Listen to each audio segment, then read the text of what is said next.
बहनी के प्रणाम। वाह वो लहंगा उठा के बहुत अच्छा। सुनता रहा भाई लोग, हमारा ढोरी से ले ली कनेक्शन। ए तारा बहनी के प्रणाम करो। तारा ढोरी से कनेक्शन लेके क्या करम, हम झाड़ छिलम। आगे बोलो। भाई आज हम फिर से बात कर बनी पिया पॉलिसी एंड बुलेट राजा के। भाई आज के वीडियो बहुत गाँव फाल बा, ऐसे कहना चाहते हैं कि वीडियो को पूरा बहुत मजा। तो भाई लोग वीडियो बना के बस एक ही मकसद बा, एक ही मकसद है आप सभी को दिल से हंसाने के लिए, ना किसी को दिल को ठेस पहुंचाने के लिए। तो बिना कहना बकचोदी के आज के वीडियो स्टार्ट करते हैं।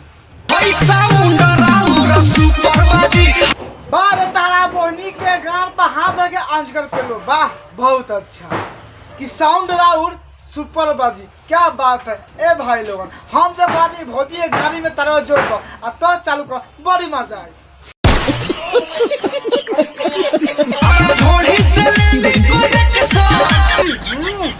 ढोरी से ले ली कनेक्शन।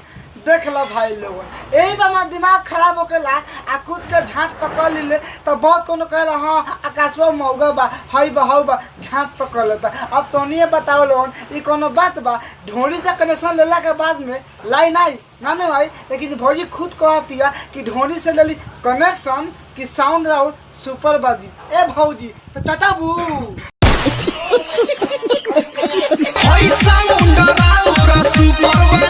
उन्हीं के गाँव पर बिस्कोपे से पदवाओ। वाह बहुत अच्छा। फिर से भौजी कहती है कि साउंड राउंड सुपर बाजी। अरे भौजी हम तो कहता नहीं अपन दूध में से कनेक्शन दे दो, क्या कि लाइटो भाई आ दूधो पियो।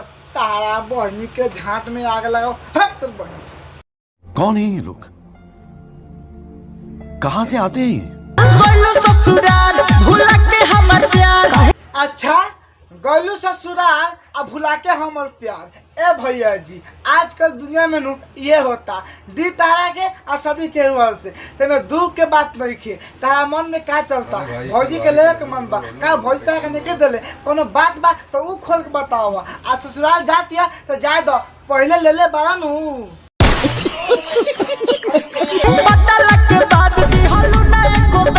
हाथ तोरा बहनी के झाट छिल के प्रणाम करो। सुनता पटला के बेरा देलू ना एक बार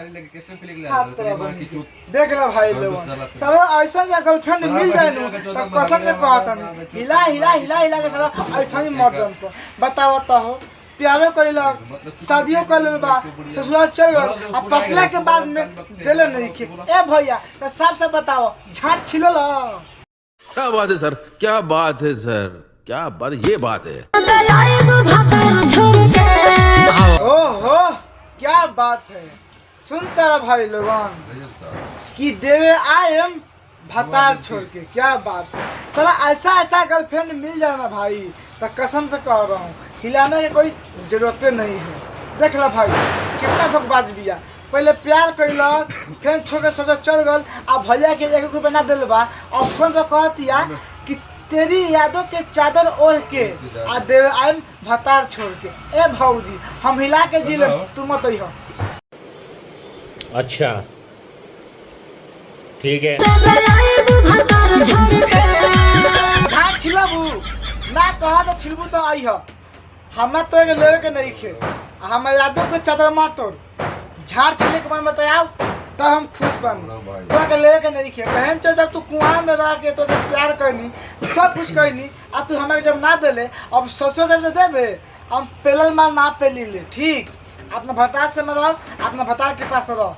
हम भले यहाँ हिला हिला के ये नहीं कोनो बात ना हम जी लेम और कोनो दिक्कत नहीं खे। लेकिन 1 सेकंड तो प्यार बहुत दिखावा था, ऐसे प्यार दिखावा भाई को सपोर्ट करो। फिर से मिलेगा नेक्स्ट वीडियो में, तब तक लिए बाय बाय।